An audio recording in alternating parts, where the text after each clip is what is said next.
Pemerintah daerah Provinsi Bali bersama Pertamina Patraniaga Wilayah Bali melakukan penambahan penyaluran tabung LPG 3 kg subsidi dengan menambah stok LPG di pangkalan resmi dan menggelar penjualan langsung ke tengah-tengah masyarakat.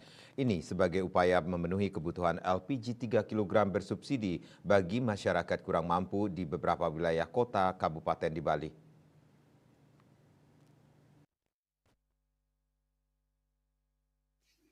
Hal tersebut dilaksanakan sebagai upaya pemerintah bersama Pertamina atas peningkatan konsumsi LPG 3 kg subsidi yang terjadi utamanya di daerah-daerah wisata Pulau Bali yang terjadi pada long weekend akhir Mei lalu dan juga peningkatan kunjungan wisatawan asing dan domestik yang semakin terus bertambah menjelang musim liburan pada Juni. Untuk memastikan LPG 3 kg bersubsidi mencukupi bagi rumah tangga dan usaha mikro, Pemkot di Bali bekerjasama dengan Pertamina Patraniaga melakukan penambahan penyaluran yang dilaksanakan sejak 9, 23 Mei dan 1 Juni 2024 dengan total sejumlah 411.040 tabung dan masih akan disiapkan penambahan lagi sebanyak 264.880 tabung.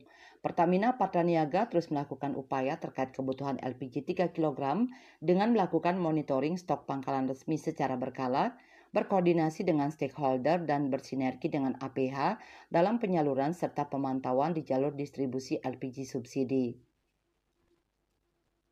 Area Manager Kom Real and CSR Pertamina Patraniaga Regional Jatim Balinus Ahad Rahedi mengatakan, Pertamina bersama dengan Pemkot di Bali senantiasa berusaha memastikan distribusi dan stok LPG 3 kg di dalam kondisi aman. Untuk rencana pelaksanaan penambahan penyaluran berikutnya, Pertamina bersama Pemda akan terus berkoordinasi dalam mengambil langkah-langkah strategis guna memenuhi kebutuhan energi di masyarakat.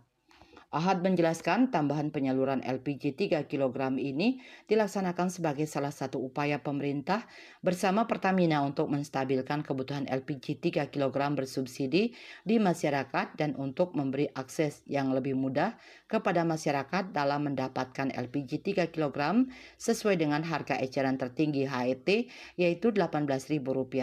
Untuk membeli LPG pada kegiatan ini, masyarakat tetap diwajibkan menyertakan NIK yang tercantum di KTP dan KK.